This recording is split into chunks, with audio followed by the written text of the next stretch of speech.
नाज़रीन, प्रोग्राम वकील साहब में आपका बहुत इस्तकबाल करते हैं। मैं हूं आपके साथ हिना ज़ुबैर। नाज़रीन, हमारा ये प्रोग्राम ख़ास तौर पर आपकी उन कानूनी उलझनों के हल के लिए है जिससे आप दो चार हैं। अगर आप कुछ कानूनी मशवरा चाहते हैं, अगर आप चाहते हैं कि किसी कानूनी मसले का हल बहुत साल से नहीं निकल पाया है, तो उसके बारे में आप हमें यहाँ कॉल कर सकते हैं। हमारे नंबर आपकी टीवी स्क्रीन पर फ्लैश हो रहे हैं। सबसे अहम बात यह कि जब आप हमें कॉल करें नाज़रीन, तो अपने टीवी की आवाज़ बंद कर दें। जो सवाल आप करना चाहते हैं, आप उसको अगर पहले से अपने थोड़ा सा एक खाका बना लें, उसका फ्रेम कर लें, तो हमारे साथ मौजूद रहेंगे हमारे बहुत ही ख़ास मेहमान वकील साहब, जो कि आपके तमाम तर सवालों के जवाब देंगे। नाज़रीन, हमारे वकील साहब जब आपके सवाल के जवाब दे देंगे, यहाँ से वो आपको मशवरा दे सकते हैं।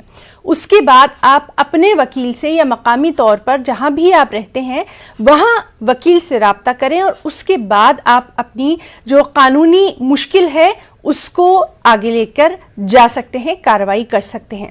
यहाँ से आपको मशवरा मिलेगा। तो चलिए प्रोग्राम की शुरुआत करेंगे और इस्तकबाल करना चाहेंगे। हमारे साथ मौजूद हैं पटना हाई कोर्ट के सीनियर वकील मिस्टर खुर्शीद आलम साहब। खुर्शीद साहब, बहुत बहुत इस्तकबाल करना चाहेंगे अपने खास प्रोग्राम वकील साहब में आपका।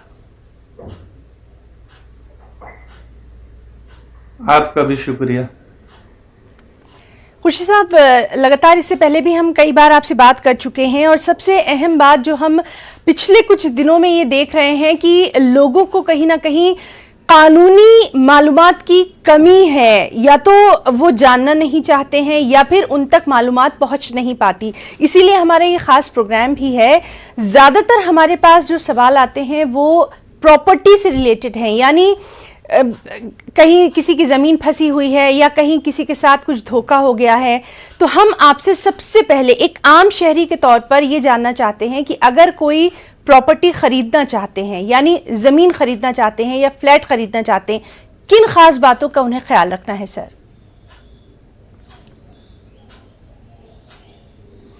देखिए, प्रॉपर्टी को खरीदने में या प्रॉपर्टी को डील करने में जो सबसे अहम सवाल है वो जो आपको ख्याल रखना है कि जो आदमी प्रॉपर्टी को बेच रहा है उसको बेचने का हक हासिल है कि नहीं, उस प्रॉपर्टी पर उसका टाइटल का डीड है कि नहीं, कैसे उसको वो जमीन हासिल हुई, पहले तो ये जानना चाहिए।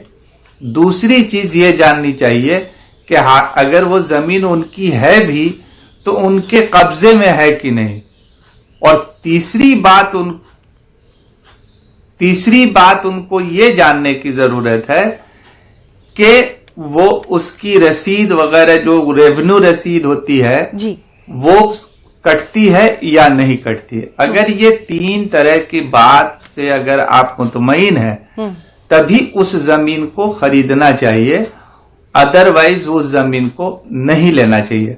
आदमी ज्यादातर लालच में फंस जाता है। बिल्कुल ठीक। कम दाम पे कोई आदमी अगर आपको जमीन दे रहा है, एक तो उसमें फंस जाता है। लेकिन इन तीन कागजों को सबसे पहले देखिए, टाइटल डीड्स देखिए, उनका पोजीशन है कि नहीं देखिए, और पोजीशन है तो गवर्नमेंट के रेवेन्यू रिकॉर्ड में उनका नाम है कि नहीं, उनके नाम से रसीद कट रहा है या नहीं कट रहा है जी, बिल्कुल। तभी उसमें आदमी को हाथ डालना चाहिए, अदरवाइज आगे चल के परेशानी हो सकती है जी।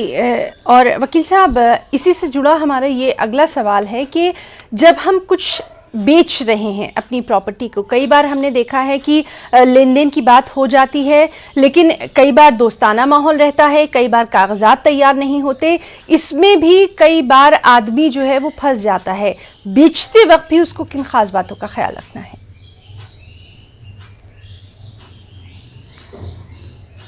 एक तो सबसे ज्यादा खास ख्याल रखने का ये है कि आप, एक तो इस्लाम में भी बताया गया है और जनरल में भी लोगों का है कि कुछ भी लेन देन किया करो तो आपस में लिख लिया करो, चाहे दोस्ती कितनी भी हो। ठीक ठीक। तो कुछ भी लेन देन करने से पहले आपको एक सेल एग्रीमेंट वगैरह जरूर बना लेना चाहिए जिसमें सारी बात आ जाए।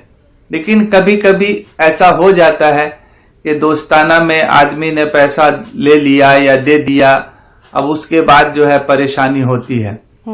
तो उसके लिए तो फिर वो वही केस मुकदमा में जाइएगा तो आपको आसपास में गवाही चाहिए। लेकिन हमारी जाती राय ये होगी और हम मशवरा ये देना चाहेंगे किसी को भी कि जब भी कोई आप लेन देन करिए या एग्रीमेंट करिए तो उसको रिड्यूस इन राइटिंग आप उसको लिख लीजिए और दोनों का सिग्नेचर जरूर होना चाहिए। जी बिल्कुल। और सर इसी तरह से हम आपसे जानना चाहेंगे कि मान लीजिए किसी बिल्डर से राब्ता किया गया फ्लैट के लिए, इस बारे में हम आपसे ज़रूर बातचीत जो है अपनी जारी रखेंगे। हमारे कॉलर्स का सिलसिला भी शुरू हो रहा है, चलिए बात करेंगे अपने पहले कॉलर से।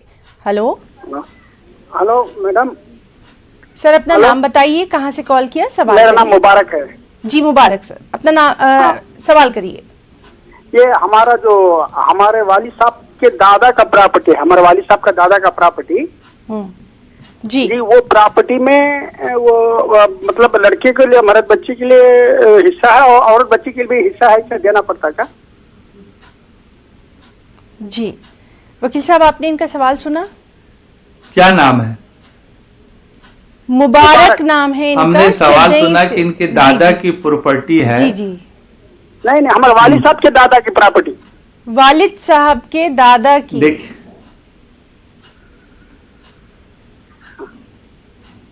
वो किसी की प्रॉपर्टी नहीं होती है। जब आदमी जिंदा है, जो जिंदा है उसकी प्रॉपर्टी। इस्लाम में सबसे पहली बात कि वो वाला सिस्टम नहीं है जो दूसरे मजहब के लॉ में है। यहां पर जब तक जो जिसके नाम से प्रॉपर्टी है वो जिंदा है, प्रॉपर्टी का मालिक वो है। उसके इंतकाल होने के बाद उनके बाल बच्चों में वो जमीन जाएगी और फिर उनके इंतकाल के बाद उनके लाइफ टाइम तक कोई आदमी नहीं कह सकता।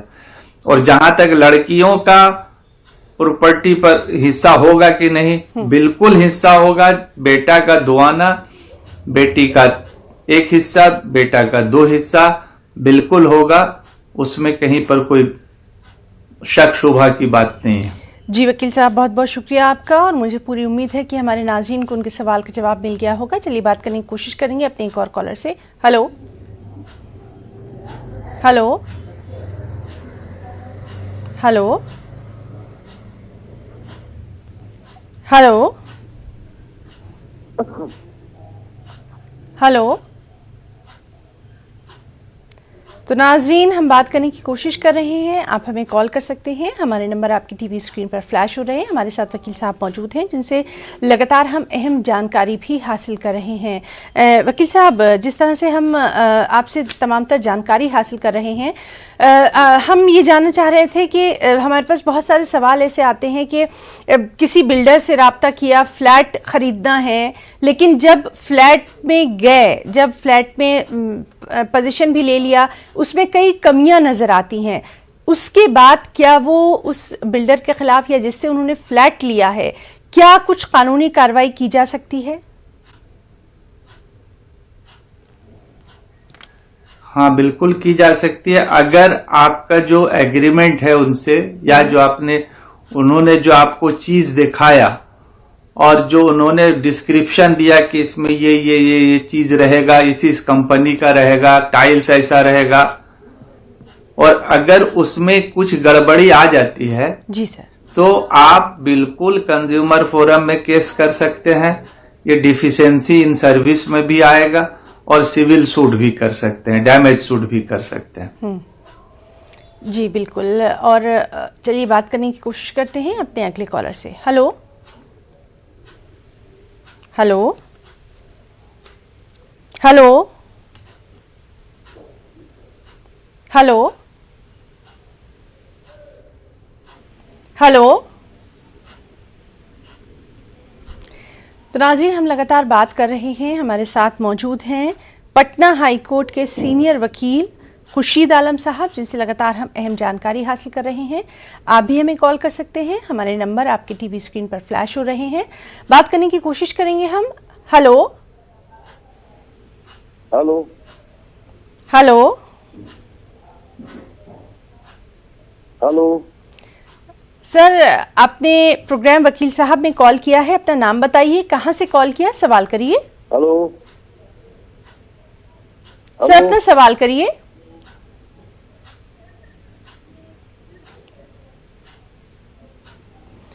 तो नाजरीन, हम बात करने की कोशिश कर रहे अपना हैं और टीवी आपसे बंद कम कीजिए, आप वॉल्यूम। जी, उनकी कॉल जो है वो डिस्कनेक्ट हो गई है सर। तो अपने नाजरीन से लगातार हमारी यही दरख्वास्त है कि जब आप हमें कॉल करें टीवी की आवाज़ बंद कर दें ताकि आपकी बात वकील साहब तक पहुंच जाए और आपको आपके सवाल का जवाब भी मिल जाए। वकील साहब, प्रॉपर्टी के ताल्लुक से हम बात कर रहे थे, हम आपसे ये भी जानना चाहेंगे कि कितना ज़रूरी है अपनी ज़िंदगी में ही जो कानूनी पेपर है उनको बना के रखना, क्योंकि कई बार हम देखते हैं कि इंसान थोड़ी गफलत कर जाता है और उसके बाद उसका खमियाजा जो उसके पीछे लोग रह जाते हैं उनको कहीं ना कहीं भुगतना पड़ता है। तो कितना जरूरी है? बिल्कुल 100% जरूरी है, इसलिए कि अभी खास करके जब से महंगाई बढ़ी है जी। और जमीन वगैरह की कीमत काफी बढ़ गई है, तो बहुत तरह के लोग अभी इस धरती पर पैदा हो गए हैं जो फोर्जरी करते रहते हैं, कागज वगैरह बनाते रहते हैं। जी बिल्कुल। तो इसलिए मेरी राय है, तमाम नाजरीन से अपनी बात को मैं कहना चाहता हूं कि अपनी जिंदगी में आप जिस प्रॉपर्टी में हैं उस प्रॉपर्टी से ताल्लुक रख, जितने भी डॉक्यूमेंट्स है अपने वकील से मिलके वो सारे डॉक्यूमेंट्स को सही कर लें ताकि आने वाले दिनों में आपको किसी तरह की परेशानी नहीं हो और ना आपके बच्चों को परेशानी हो। तो इसके लिए वकील से राब्ता करना कितना बेहतर रहेगा? बहुत जरूरी है, इसलिए कि देखिए हमारे मुल्क में जी। और फॉरेन मुल्क में यही फर्क है। हम लोग जब किसी पचड़े में फंस जाते हैं, किसी कानूनी मसले में फंस जाते हैं, उसके बाद हम लोग वकील के यहाँ जाते हैं। बिल्कुल ठीक। और बाहर के मुल्कों में कोई काम करने से पहले लोग वकील के पास जाते हैं ताकि उस काम में कोई तरह का खलल ना आवे, उस काम में कोई तरह की गड़बड़ी ना हो जी। इसलिए मेरी राय है सारे लोगों से जी कि आप प्रॉपर्टी खरीदते हो या बेचते हो या आपके पास कोई प्रॉपर्टी हो या आप बिल्डर को देना चाहते हो, किसी को भी, तो सबसे पहले आप अपने वकील से राब्ता करके सारी कानूनी राय को लेने के बाद ही कदम बढ़ाएं। जी बिल्कुल। बहुत अहम आपने मालूमात हमारे तमाम नाज़रीन तक पहुंचाई है और मुझे पूरी उम्मीद है कि हमारे नाज़रीन इसका ख़ास ख्याल भी रखेंगे। बात करने की कोशिश करेंगे अपने अगले कॉलर से। हेलो हेलो वकील साहब। सर, आपने कहां से कॉल किया है? अपना नाम बताइए और सवाल करिए। बोलिए। गुलाम महदीन बोल रहा हूँ। आदाब आदाब। हेलो, सवाल करिए सर। बताइए। बात आ पा रही है आपको? जी जी, आप सवाल करिए। हाँ जी, सवाल करिए जनाब। वकील साहब, एक सवाल पूछना था। सवाल करिए। आदाब आदाब। सर, सास ने बहू के नाम जमीन कर ली, सेल डीड हो गई,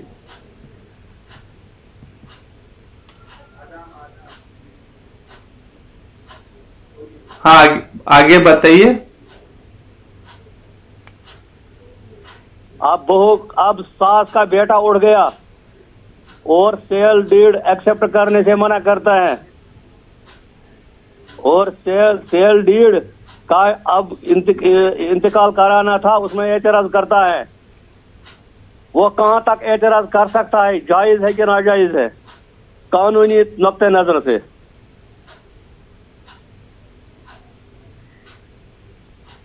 कानूनी आपका कहना है कि सास ने बहू को रजिस्ट्री कर दिया।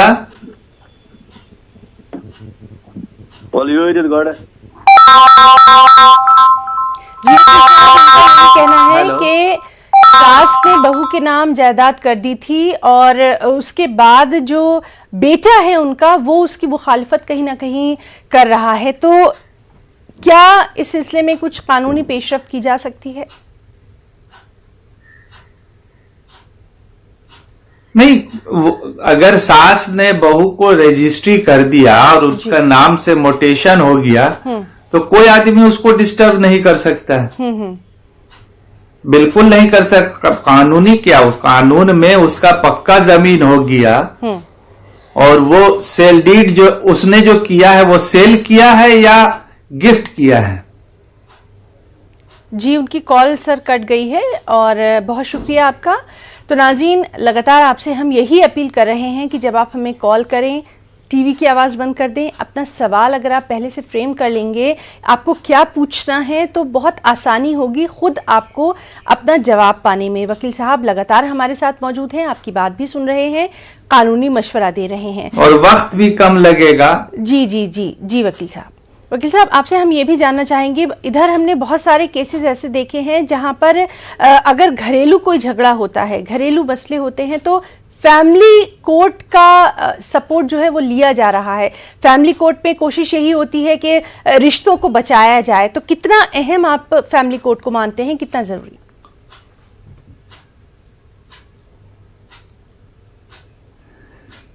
जब से घरेलू हिंसा का मामला बढ़ा है या फैमिली डिस्प्यूट बढ़ा है तो इसलिए फैमिली कोर्ट का यही वजह से बनाया ही गया कि उस तरह के मामले को जल्द से जल्द आपस में पहले समझौता करके उसको निपटाया जाए। जी। इसीलिए सीपीसी में जो है सिविल प्रोसीज्योर कोड में भी तरमीम लाया गया है कि केस शुरू करने से पहले मामले को अगर उसमें आपस में समझौते का कोई भी गुंजाइश है जी। तो उसको जो है आपस में आर्बिट्रेटर की यहाँ बैठ के उसको मीडिएशन में भेज के और उसको पहले समझौता कराने की कोशिश की जाए। मान लीजिए पांच मसले को लेके 5 पॉइंट पर हमारा डिस्प्यूट है, हम मीडिएटर के यहाँ जाते हैं, 3 पॉइंट हमारा वहीं डिसाइड हो जाता है, तो 2 ही पॉइंट पर कोर्ट को सुनना पड़ेगा, तो उससे वक्त भी बचता है और जल्दी काम भी हो जाता है। इसलिए फैमिली कोर्ट का बहुत अहम रोल है आज के दिन में समाज में। जी बिल्कुल। और सर, ये भी आपसे जानना चाहेंगे, ख़ासतौर पर अगर हम ख़वातीन की बात कर ही रहे हैं, तो ख़वातीन के ख़िलाफ़ तशद्दुद रोकने के लिए कानून ने बहुत सारी उनकी मदद के लिए कानून बनाए हैं। इसके बारे में हम आपसे तफसीलात से जानेंगे। इस वक्त हम बात करने की कोशिश करेंगे अपने अगले कॉलर से। हेलो हेलो हाँ जी, बोला जाए। हेलो सर, आपने कहाँ से कॉल किया है? आपने कहाँ से कॉल किया? हेलो, अस्सलाम वालेकुम। वालेकुम सलाम। सर, अपना नाम बताइए। वालेकुम सलाम। वालेकुम जी सलाम जनाब, मैं वालेकुम सलाम, मैसूर से खान कबीर अहमद बात कर रहा हूँ जनाब। सवाल करिए सर। बताइए।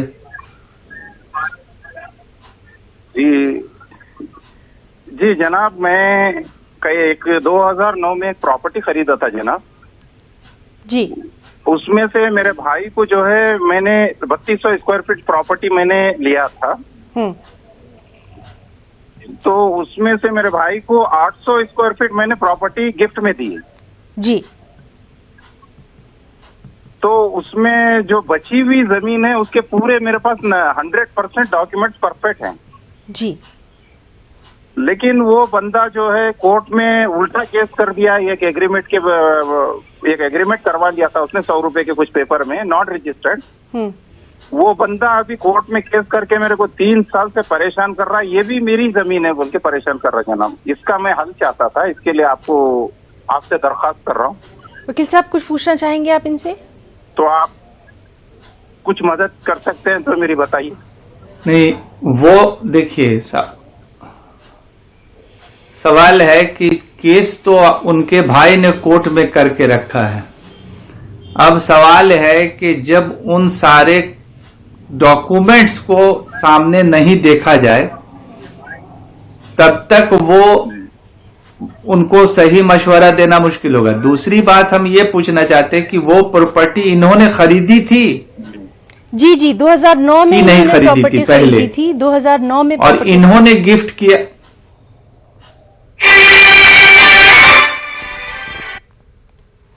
2009 में इन्होंने प्रॉपर्टी खरीदी थी और उसके बाद इन्होंने अपने भाई को जो है वो गिफ्ट किया 800 स्क्वायर फीट। 800 square feet. जी। तो जब इनके पास उस प्रॉपर्टी का ऑलरेडी डॉक्यूमेंट है जी, तो जी। एग्रीमेंट पर तो सेल हो ही नहीं सकता है। यही स्टैंड इनको लेना चाहिए कोर्ट में कि हमने कोई भी, और जो है ये चीज हमारी है, हमने खरीदा है और हमने उनको गिफ्ट किया है। बिल्कुल ठीक। अगर ये चीज मेरी नहीं होती तो हम उनको गिफ्ट कैसे कर सकते थे? बिल्कुल। गिफ्ट तो वही आदमी कर सकता है ना जिसका हासिल है उस प्रॉपर्टी पर। तो मेरा टाइटिल है तभी ना हम उनको दिया। अगर ये गिफ्ट सही है तो बाकी जमीन इनकी है जिन्होंने 2009 में खरीदा है। जी। और जिस तरह से मुकदमा तो कोई भी आदमी कुछ भी कर सकता है। जिस तरह से ये कह रहे हैं सर कि 3 साल से इनका ये मामला इल्तिबा में है, तो यहाँ पे एक छोटी सी बात हम आपसे जानना चाहेंगे कि इतना अरसा गुजर जाता है, उसके बाद लोगों को थोड़ा ख्याल आता है, क्यों नहीं वक्त रहते जो है कानूनी मदद लेते?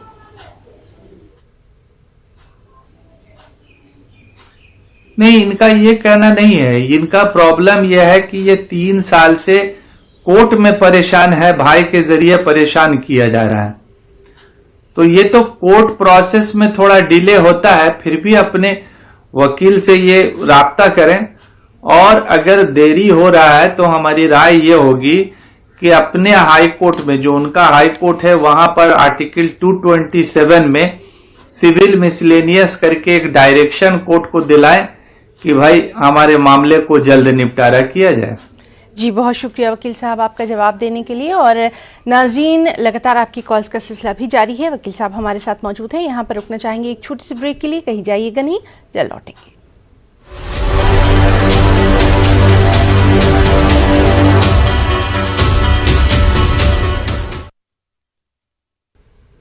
तो नाज़रीन, प्रोग्राम वकील साहब में आपका एक बार फिर से इस्तकबाल करते हैं। हमारे साथ मौजूद हैं पटना हाई कोर्ट के सीनियर वकील एडवोकेट खुर्शीद आलम साहब, जिनसे लगातार हम कानूनी जानकारी जो है वो हासिल कर रहे हैं। आप हमें कॉल भी कर सकते हैं, हमारे नंबर आपके टीवी स्क्रीन पर फ्लैश हो रहे हैं। खुर्शीद साहब, जिस तरह से लगातार हम देख रहे हैं कि आजकल कुछ ऐसे मामलात बढ़ते चले जा रहे हैं कि कहीं ना कहीं झूठे मुकदमात का जो सिलसिला है वो भी लगातार देखने में आ रहा है।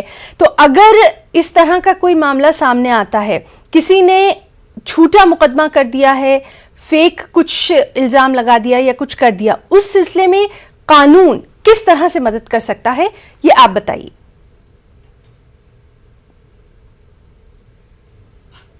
देखिए, सबसे पहली बात तो कि मुकदमा तो कोई भी आदमी कर सकता है। जी जी।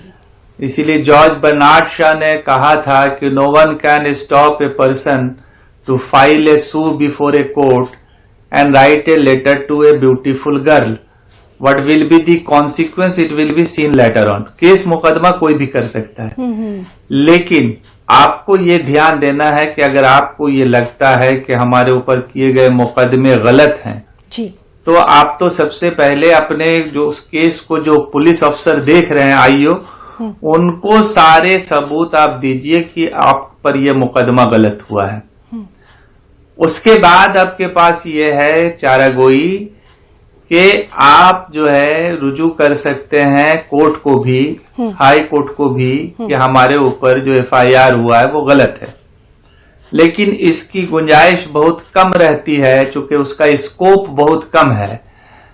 एफआईआर तभी क्वैश हो सकता है जब उसमें अगर पूरे एफआईआर को पढ़ने से आप पर किसी तरह का कोई मुकदमा नहीं बनता है किसी दफे में, तभी क्वैश हो सकता है। जी जी। लेकिन इसमें ध्यान ये रखना चाहिए कि जी, अगर आप पर किसी भी स्टेज में यह साबित हो जाए कि आप पर झूठा मुकदमा हुआ है, तो आप 211 182 का मुकदमा उस पर चला सकते हैं, झूठा मुकदमा करने का। कंपनसेशन के लिए भी आप माने अपने कोर्ट में जा सकते हैं कि हमको शायद झूठा फंसाने की वजह से हमारा ये नुकसान हुआ, तो इस तरह से आप उस पर, लेकिन आपको हमेशा जो है वो मुतहर्रिक रहना होगा, फॉलो करना होगा कि कोई गलत सलत ना हो। जी जी। और वकील साहब, एक और बात जो लगातार देखने में आ रही है कि अक्सर हमारे जो नाज़रीन हैं वो ये जानना चाहते हैं कि अगर उनके मुकदमे बहुत ज़्यादा टाइम ले रहे हैं, 3-4 साल 5 साल का अरसा उस पर गुजरता जा रहा है और कहीं ना कहीं उनको काफ़ी दिक्कतों का सामना करना पड़ रहा है, ऐसे में वो क्या करें? क्या वो अपने जो उनका वकील है उसी को कंटिन्यू कर सकते हैं या फिर वो कोई और कानूनी मदद ले सकते हैं? देखिए, देर होने की कई वजह हो सकती है। जी सर। अगर वकील के वजह से देर हो रही है, वक्त पर वो वहां नहीं पहुंच पा रहे हैं या अपने उनके मुकदमे में पैरवी सही ढंग से नहीं कर पा रहे हैं, तो आप वकील को हटा सकते हैं। लेकिन अगर वकील बेचारा काम कर रहा है और उसकी कोई गलती नहीं है, कोर्ट के वजह से आपको देर हो रही है, तो आपको कोर्ट से रुजू करना होगा। मुश्किल यह है कि हिंदुस्तान में जितने मुकदमात हैं और जितनी आबादी है उसके हिसाब से यहाँ जजेस की बहुत कमी है, इसलिए कोर्ट में आजकल बहुत देर हो रही है। चाहे कानून जितना भी आप बना दीजिए, जी सर, कोशिश कितनी भी कर दी है, अगर सुनवाई करने के लिए जज ना हो, जी जी बिल्कुल, तो मुकदमे में तो देरी होगी। बिल्कुल। और अगर आपको ऐसा लगता है कि अनरीजनेबल डिले हो रहा है, जी, तो हाई कोर्ट को सुपरवाइजरी पावर है 220 आर्टिकल 227 में, जी, उसमें आपको एक दरखास्त लगा के वहां से एक डायरेक्शन दिलवाना चाहिए अपने कोर्ट को कि आप इनके मुकदमे को इतने टाइम के अंदर, इतने दिन के अंदर खत्म करें। जी बिल्कुल। और चूंकि इस ताल्लुक से लगातार हमारे पास सवाल आ रहे थे और आपने बहुत ही अच्छे अंदाज में हमारे नाजरीन को उनका ये जवाब जो है वो दिया है, और नाजरीन आप हमें कॉल भी कर सकते हैं, हमारे नंबर आपके टीवी स्क्रीन पर फ्लैश हो रहे हैं। वकील साहब से लगातार हम कानूनी जानकारी जिसका जानना हर शहरी के लिए ज़रूरी है वो हम आप तक पहुंचा रहे हैं। वकील साहब, अब हम आपसे जिस तरह से हम बात कर रहे थे कि कई बार ऐसा होता है कि इंसान किसी को कोई शिकायत है या कुछ भी, उसको एफआईआर दर्ज करवानी है, लेकिन उसकी एफआईआर जो है वो दर्ज नहीं हो रही है, बहुत परेशान है, क्या करे?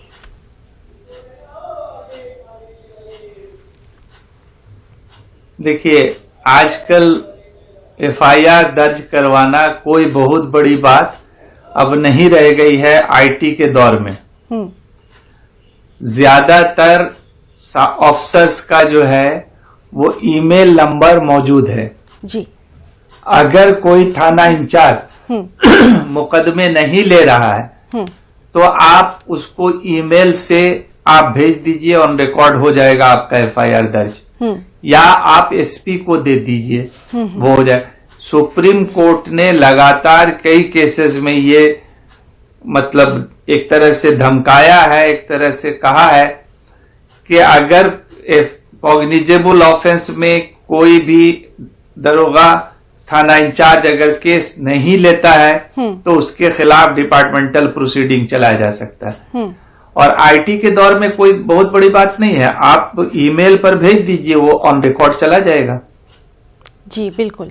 और सर अब और लास्ट में उसका आखिरी इलाज ये है। जी जी बताइए प्लीज। आखिरी इलाज उसका यह है कि अगर किसी भी हालत से आपका एफआईआर दर्ज नहीं हो रहा है तो आप सीजीएम के यहाँ उस कंप्लेंट को डालिए, कंप्लेंट केस, और कंप्लेंट केस में वो सीजीएम को पावर है अंडर सेक्शन 156 सब क्लॉज 3 में कि वो वहां से भेज देगा थाने में उसको एफआईआर दर्ज करने के लिए, तो वो उनकी मजबूरी होगी, एफआईआर दर्ज करेंगे। बिल्कुल। और सर, जिस तरह से लगातार हम आपसे तमाम तर जानकारी हासिल कर रहे हैं, हम ये भी जानना चाहेंगे कि डोमेस्टिक वायलेंस को लेकर, जो घरेलू तशद्दुद है उसको लेकर भी लगातार हमारे पास सवाल आते हैं, इस बारे में भी हम जानकारी हासिल करेंगे। चलिए पहले बात करने की कोशिश करते हैं अपने अगले कॉलर से। हेलो हेलो सर, अपना नाम बताइए, सवाल करिए। मैं सोहेब बोल रहा हूँ हैदराबाद से। मेरे 2 सवाल हैं वकील साहब से।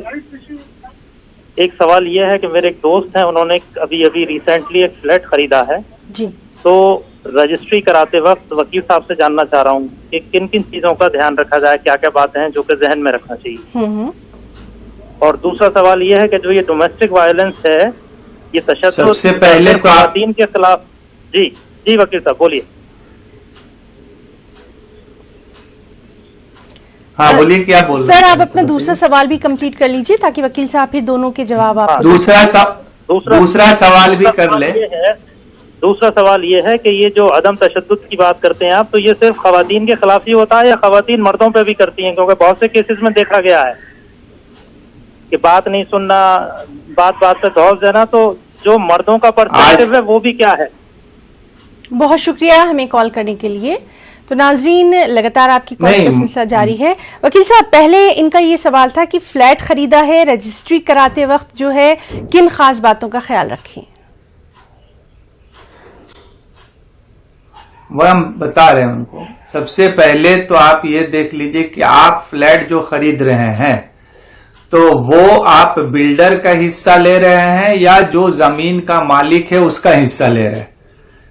और अगर बिल्डर का हिस्सा ले रहे हैं या मकान मालिक का हिस्सा ले रहे हैं तो बिल्डर और मकान मालिक के बीच में एग्रीमेंट जो है उसको देख लीजिए।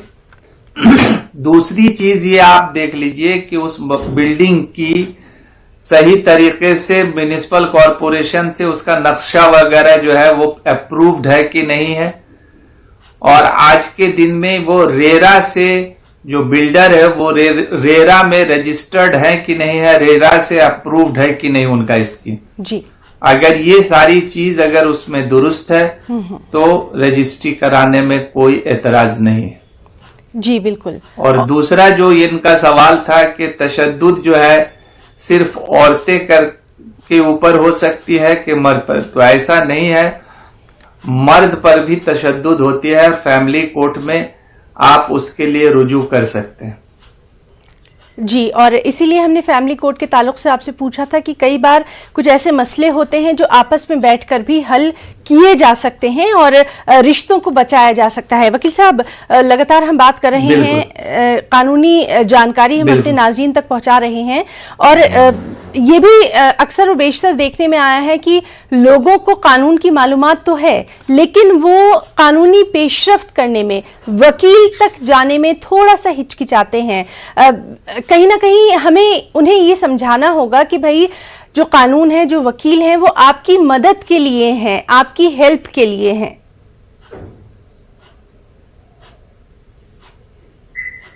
वही बात हमने पहले भी बताया कि हमारे यहाँ, हम लोग के यहाँ हिंदुस्तान में और बाहर के मुल्कों में यही फर्क है जी सर, कि हम लोग कोई पचड़े में फंस जाते हैं, कोई लिटिगेशन में फंस जाते हैं, उसके बाद हम लोग वकील के यहाँ रुजू करते हैं। और बाहर के मुल्कों में हमने देखा है कि वो लोग कोई भी छोटे छोटा काम भी अगर करते हैं, गाड़ी खरीदना हो, मकान खरीदना हो, जमीन खरीदना हो, इंश्योरेंस भी अगर करवाना है, तो सबसे पहले वो अपना वहां हर फैमिली के पास, जैसे हम लोग अपना फैमिली डॉक्टर रखते हैं, वहां उन लोग फैमिली डॉक्टर के साथ साथ उनका फैमिली वकील भी होता है। जी जी। वो पहले अपने वकील से रुजू कर लेता है तभी किसी काम को करता है, तो वहां पे लिटिगेशंस भी कम होते हैं और यहाँ लिटिगेशन ज्यादा हो जाते हैं। जी बिल्कुल। और आपसे हमारी ये बातचीत जो है जारी रहेगी। बहुत अच्छे अंदाज में आप कानूनी जानकारी हमारे नाज़रीन तक पहुंचा रहे हैं। नाज़रीन, आप हमें कॉल भी कर सकते हैं। हमारा प्रोग्राम का सिलसिला जारी रहेगा। फिलहाल एक छोटा सा ब्रेक।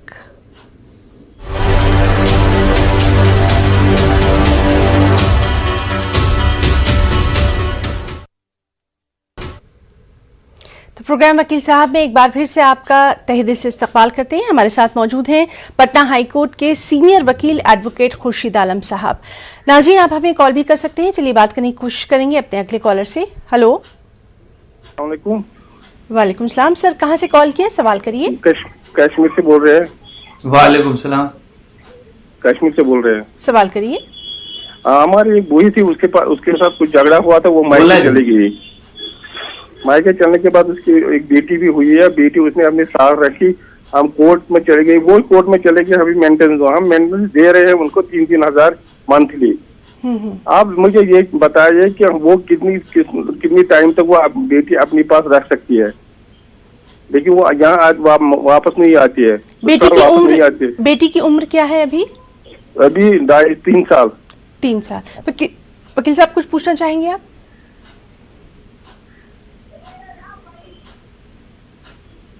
नहीं, इनका कहना है कि इनकी वाइफ चली गई हैं और साथ में बच्ची को भी लेके चली गई हैं। कोई रिलेटिव है इनकी? जी। और इनको 3 महीना मेंटेन। जी जी जी। रिलेटिव है? जी जी। वो रिलेशन क्या है उनसे जरा सा पूछ लीजिए। ये बता रहे हैं कि एक जो इनके खानदान की कोई लड़की है जो चली गई है, अपने घर चली गई है, बेटी को लेके गई है, लेकिन मेंटेनेंस का लगातार वो मुतालबा कर रही है और बच्ची जो है अभी 2.5 साल की है।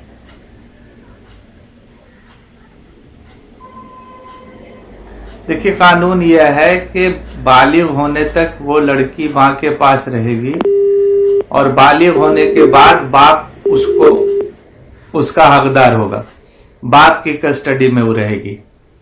लेकिन जब तक लड़की है, बालिग नहीं हो जाती है, तब तक वो मां के पास रहेगी और मेंटेनेंस बच्ची को तो देना ही पड़ेगा। और बीवी ने अगर जानबूझ के छोड़ दिया है, माने एक तरह से समझिए कि अपनी मर्जी से चली गई हैं, बहू है जो तो चली गई है, मेंटेनेंस की हकदार नहीं होंगी। जी, बहू है जो चली गई हैं, हालांकि इन्होंने जो है तो कानूनी कोई भी अपनी मर्जी। जी,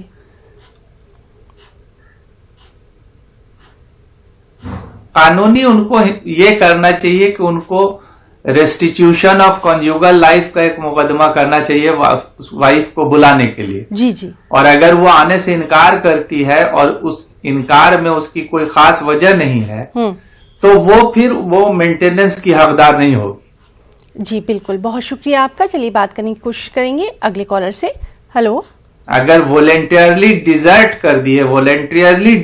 कर दिए हस्बैंड को, तो नहीं, उनको मेंटेनेंस नहीं मिल सकता है।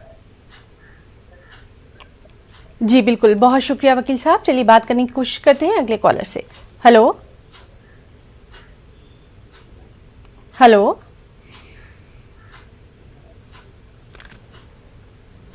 Hello hello hello. जी मैम, आपने कहाँ से कॉल किया है? सवाल करिए। हेलो। सवाल करिए। हेलो, आपकी आवाज आ रही है, आप सवाल कर सकते हैं।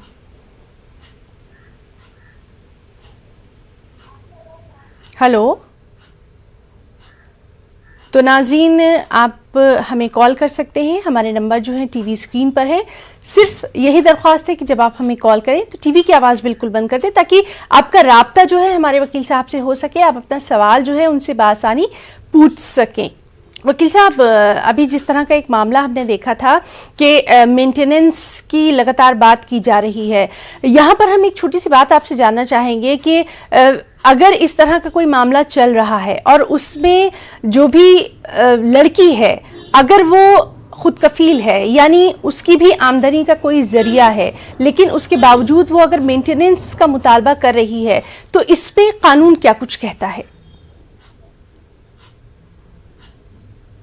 नहीं, अगर वो अपने मेंटेन करने का उसके पास अगर हक हासिल है, माने उसके पास है, तो और खुद कफील है, तो उसको सेक्शन 125 में जो है मेंटेनेंस नहीं मिल सकता। जी बिल्कुल। सर, हम आपसे ये भी जानना चाहेंगे, जिस तरह से लगातार हम देख रहे हैं कि इस तरह के मामले जो हैं वो सामने आ रहे हैं। हमारे एक कॉलर थे, उन्होंने ये भी सवाल किया था कि अक्सर व बेशतर अब ये देखने में आ रहा है, चाहे हम पहले देखते थे कि जो डाउरी के मामले होते थे, जहेज़ के मामले होते थे, उनका मिसयूज़ लड़कियों की तरफ से किया जाता था, या फिर इसी तरह के गलत एलिगेशंस जो हैं वो कई बार मर्दों के ऊपर लगा दिए जाते हैं। तो इसके लिए भी तो कानून है, क्या कुछ कहता है कानून?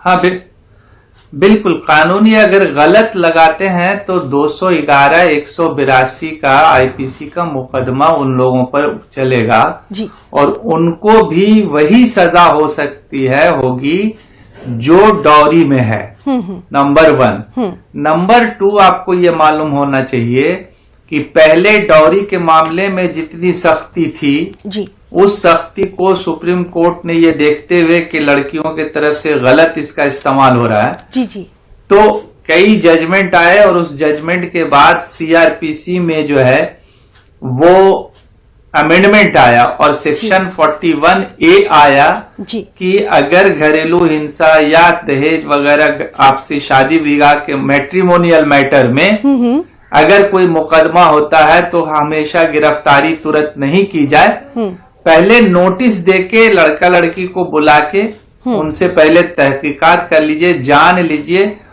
तब जाके सही बात के लिए मुकदमा कीजिए। अगर सही नहीं होता तो वहीं पर मामला को खत्म कीजिए। जी जी, ये प्रोटेक्शन दिया हुआ है अभी कानून में, इसका आदमी को फायदा उठाना चाहिए। बिल्कुल, बहुत ही अहम ये जानकारी इस वक्त हमारे नाज़रीन को आपने दी है, आपका बहुत शुक्रिया हम अदा करना चाहेंगे, क्योंकि अक्सर इस तरह की जो बातें हैं वो आम लोगों को पता नहीं है। बात करने की कोशिश करेंगे अपने अगले कॉलर से। हेलो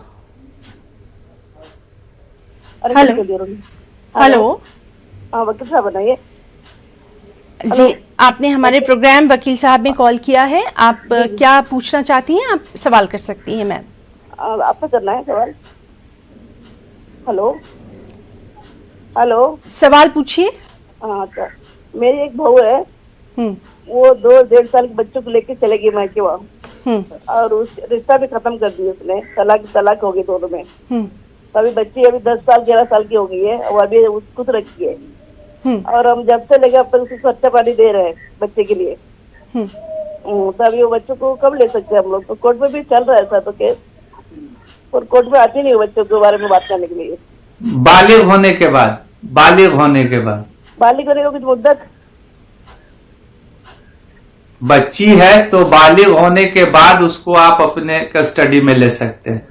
उसके लिए आपको सिविल कोर्ट में जो है कस्टडी के लिए मुकदमा करना होगा, गार्जियनशिप एक्ट में, वार्ड एंड गार्जियनशिप एक्ट में जी। लेकिन वो मिलेगी आपको लड़की जब बालिग हो जाएगी, तभी बाप के पास जाएगी। जी बिल्कुल, मुझे पूरी उम्मीद है कि आपको अपने सवाल का जवाब जो है वो मिल गया होगा। वकील साहब आपका भी बहुत बहुत शुक्रिया। चलिए बात करने की कोशिश करते हैं अपने अगले कॉलर से। हेलो हेलो हेलो, अस्सलाम वालेकुम। वालेकुम सलाम, अपना नाम बताइए और सवाल करिए। कहाँ से कॉल किया आपने? शाहिद हूँ कश्मीर से। सवाल करिए सर। जी, मुझे वकील साहब से जानना था कि जम्मू के हवाले से जो 370 और 35 से। जी बहुत शुक्रिया हमें कॉल करने के लिए। नाज़रीन, अगर आप किसी कानूनी मुश्किल में फंसे हैं, अगर आप किसी कानूनी मसले का हल चाहते हैं तो आप हमें यहाँ पर कॉल कर सकते हैं। अगर आपको वकील साहब से कुछ मशवरा चाहिए तो आप हमें यहाँ पर कॉल कर सकते हैं, और जब आप हमें कॉल करें तो बराए मेहरबानी टीवी की आवाज़ आप बिल्कुल बंद कर दें ताकि आपकी बात हमारे वकील साहब तक पहुँच जाए। बात करने की कोशिश करेंगे एक और कॉलर से। हेलो हेलो जी मैम। हेलो, मैंने बता रही थी आपको मेरे बच्चे के बारे में। जी जी, तो आपने बताया नहीं बराबर मेरे को। जी, अभी वकील साहब ने बताया कि बालिग होने के बाद जो है उसके कस्टडी के लिए आप रुजू कर सकते हैं, बच्ची जब बालिग हो जाएगी उसके बाद। बहुत शुक्रिया हमें यहाँ पर कॉल करने के लिए। तो नाज़रीन, लगातार आपकी कॉल्स का सिलसिला जो है वो जारी है। वकील साहब भी हमारे साथ मौजूद हैं। वकील साहब, जिस तरह से हम देख रहे हैं कि घरेलू मामलात जो हैं वो कहीं ना कहीं बढ़ते चले जा रहे हैं, और बहुत ज़रूरी हो गया है कुछ अहम मामलों की जानकारी सभी को रखना। डोमेस्टिक वायलेंस में जिस तरह से हम लगातार देख रहे हैं कि अभी जो मामले सामने आ रहे हैं उसमें अक्सर माँ जो है बच्चे को लेकर चली जाती है और वालिद से या तो वो मिलने नहीं दे रही है या फिर उस सिलसिले में बात ही नहीं करना चाहती है। ऐसे में जिस तरह से आप बता रहे हैं कि बच्चा जब बालिग हो जाता है तो उसके बारे में बात की जा सकती है, और क्या कुछ हमारा कानून एक बाप के लिए या उनके गतिहाल वालों के लिए कहता है? सर इन जनरल नहीं, बच्ची अगर है तो ना वही बता रहे, जब लड़की अगर है तो वो बालिग होने के बाद बाप के कस्टडी में जाएगी, और लड़का है तो 7 साल के बाद जाएगा, नंबर 1। जी जी। नंबर 2, इस बीच में वो सिविल कोर्ट में केस कर सकते हैं कि हमको महीने में, 2 महीने में, 1 महीने में, हर हफ्ते हमको अपने बच्चे से मिलने दिया जाए। ठीक है, कस्टडी रहेगा माँ का या बाप का, तो बाप हो या माँ हो, अगर कस्टडी बाप के पास है तो माँ रुजू कर सकती है कोर्ट में, और अगर माँ के पास है बच्चा तो वालिद उसके रुजू कर सकते हैं कोर्ट में जी। कि हमको बच्चे से मिलने दिया जाए। और ये सिस्टम इसलिए रखा गया है कि मान लीजिए 7 साल तक बच्चा माँ के पास रह गए, बालिग होने तक माँ के, तो बाप के पास वो फिर नहीं रह सकती है साइकोलॉजिकली।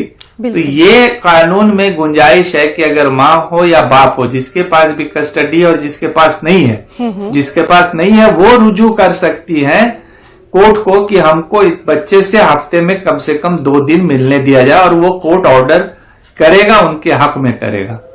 जी, बहुत शुक्रिया वकील साहब। चलिए बात करने की कोशिश करेंगे अपने अगले कॉलर से। हेलो हेलो हेलो हेलो, अस्सलाम वालेकुम। मेरा नाम अब्दुल है, मैं मैसूर और कर्नाटक से बात कर रहा हूँ। जी बताइए अब्दुल साहब। मैम, मेरा एक सवाल था और थोड़ा ऑनगोइंग केस भी था, मतलब कि मेरे ऊपर सवाल करिए। डौरी केस चालू है, और साथ में दारुल खजा के जरिए से खुला भी हो गया है, और खुला में मैंने उनका जो भी रिक्वायरमेंट था वो क्लियर किया हूँ, और खुले के पेपर में ये भी लिखा गया है कि वो जो भी मुकदमे हैं मेरे ऊपर, जो कि मानहानि का, डौरी का, मेंटेनेंस का, वो विथड्रा करेंगे बोल के, बट अभी तक विथड्रा नहीं किए हैं और मुझे कोर्ट रेगुलर जाना पड़ रहा है। तो ये इस सिलसिले में मुझे एक राय चाहिए थी वकील साहब से कि क्या बेस्ट कर सकता हूँ कि मैं इस मुकदमे से जल्द से जल्द छुटकारा पाने के लिए। जी बिल्कुल। जी वकील साहब, आप इसमें ऐसा करिए कि आप अगर वो कोर्ट में नहीं आ रही हैं और वो पिटीशन नहीं डाल रही है, विड्रॉ नहीं कर रही है केस में, तो दारुल खजा में जो फैसला हुआ है उसको लेके आप हाई कोर्ट में एक क्रिमिनल रिट फाइल कर दीजिए, या 482 सेक्शन 482 सीआरपीसी में आप मुकदमे हाई कोर्ट में चले जाइए पूरे मुकदमे को खत्म करने के लिए, और उनको पार्टी बना दीजिए, वो उनको आना पड़ेगा, और उसमें अगर वो बोल देती है कि हाँ हमको सारा चीज मिल गया है, तो कोर्ट, हाई कोर्ट वहीं से उनके मुकदमे को खत्म कर देगा। बार बार दौड़ने की जरूरत नहीं है, उनको तुरंत चाहिए कि इस बिना पर हाई कोर्ट में क्वेश्चन फाइल करें। जी बिल्कुल। मुझे पूरी उम्मीद है कि हमारे कॉलर को उनके सवाल का जवाब मिल गया होगा। वकील साहब लगातार आपके सवालों के जवाब दे रहे हैं, साथ ही साथ कानूनी जानकारी भी हम उनसे लगातार हासिल कर रहे हैं। वकील साहब, हम आपसे ये भी जानना चाहेंगे, अगर एक खातून जो हैं वो अपनी कुछ शिकायत दर्ज करवाना चाहती हैं, पुलिस स्टेशन जाने में कहीं ना कहीं वो झिझकती हैं, हालांकि हम सभी जानते हैं कि अब महिला पुलिस थाने भी हैं, लेकिन अगर वो टेक्नोलॉजी भी नहीं जानती हैं तो ऐसे में वो किस तरह से कानून की मदद ले सकती हैं? और ये भी जानना चाहेंगे कि मान लीजिए उनके पास पैसा भी नहीं है, तो क्या कानूनी तौर पर उनको मुफ्त में कोई मदद मिल सकती है, सलाह मिल सकती है?